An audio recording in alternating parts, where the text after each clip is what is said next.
Hi everybody, welcome back to Kosikosi. This is another day of improving our English level. Are you developing with us? This is another opportunity for you to develop your English level. Uyu nundi mwanya nandi mahirwe yo kugira ngo ukomeze gukura mu Cyongereza. We are growing up. Ushobora ngo narakuze ariko we still grow, we learn every day and we grow. Learning is growing. Uko twiga tuba dukura.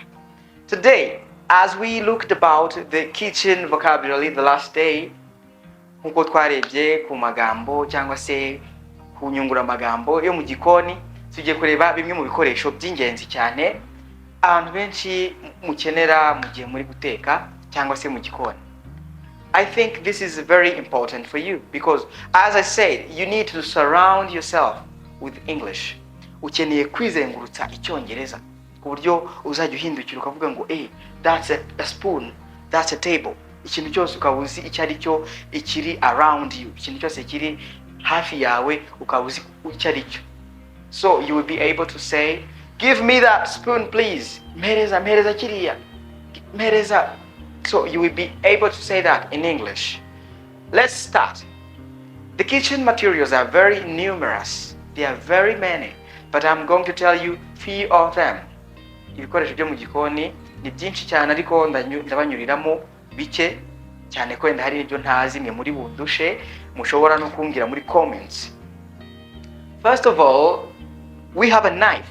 A knife. No, a knife. When you want to cut something, you need a knife. Mu gikoni dukenera icyuma cyane. Because we need to cut, to chop. If you remember, we need to chop. You remember how to chop? Murabyibuka? To chop.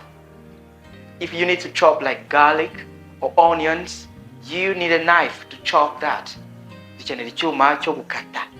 Chop. We need a knife. The second one, we need a plate. A plate. You see? A plate. We need a plate, which is isahan. I think everybody of you know what is a plate. A plate. Do you see? We need a plate. Niho tuzashyira nyine wenda se ibyo tumaze gukata cyangwa se ibyo tugiye gukata cyangwa ibindi birungo cyangwa ibyo dukenera kugira ngo tubikoreshe. That's the second. A plate. The third, we need a pot. Pot. Do you know a pot? I know many of you are thinking of that traditional material that people used in the kitchen. Benshi muri gutekereza inkono ya indi ya Kinyarwanda. Yeah, that's part of it. We need a pot. Dushobora kugira inkono zo mu buryo butandukanye ariko turayikeneye.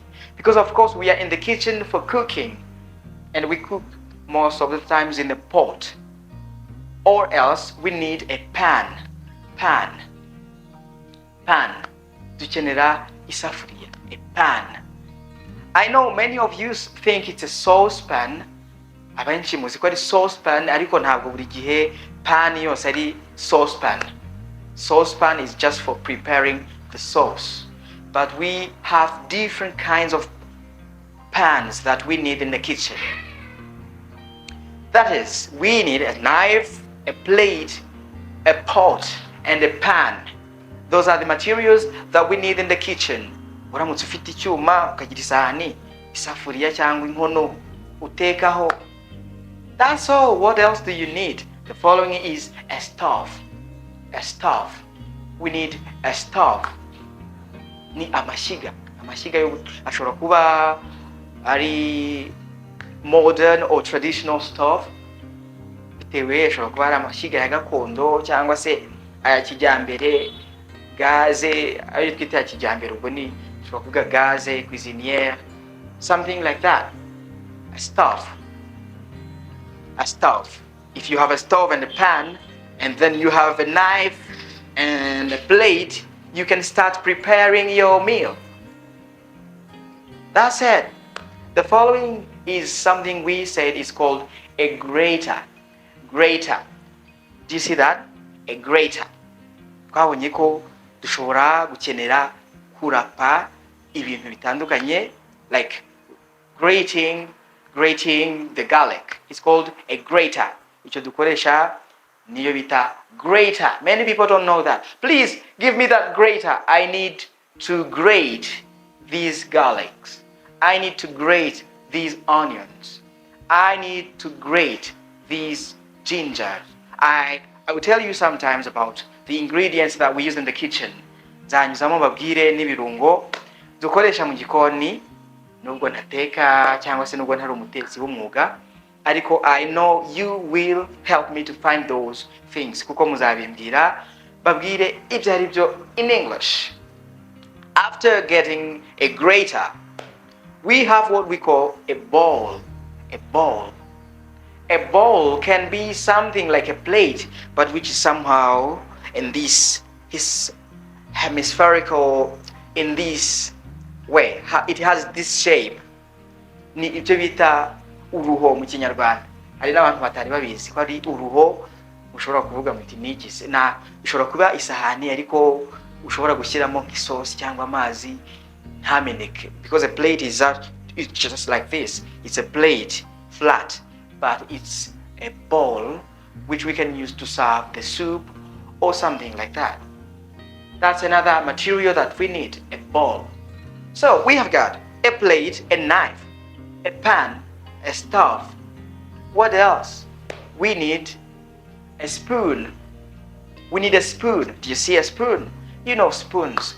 We have these small spoons. We can have medium spoons or extra large spoons for soup or some kind of food.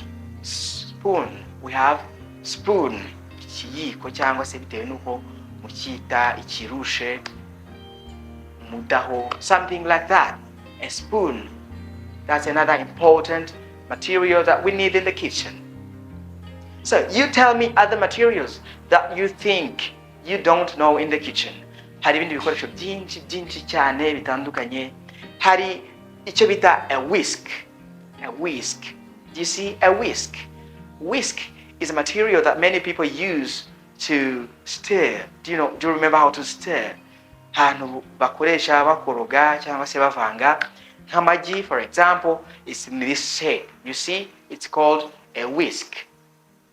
A whisk. So you tell me, can you please bring me that whisk? A whisk. We need that in the kitchen as well. We have what we call an opener. Opener. Urumva ni akantu turi bukoreshe dufungura. Dushobora kugakoresha dufungura nk'icupa runaka. Hari amacupa aba afunze ku buryo dukenera kuyafungura wenda arimo ibirungo runaka. We need what we call an opener. Opener. So there are many, as I told you, there are many objects, there are many materials in the kitchen that we need to know, but I have prepared for you today those ones. I wish you to tell me others that you think you don't know. Ndashaka ko mumbwira ibindi mutazi hanyuma tuzabisharinge n'utaha. Let me hope I'm inspiring you. Are you being inspired by me? Tell me in the comments. I thank you for today's video. Keep sharing and subscribing to this channel so that we can enjoy English in these lessons. Thank you very much. See you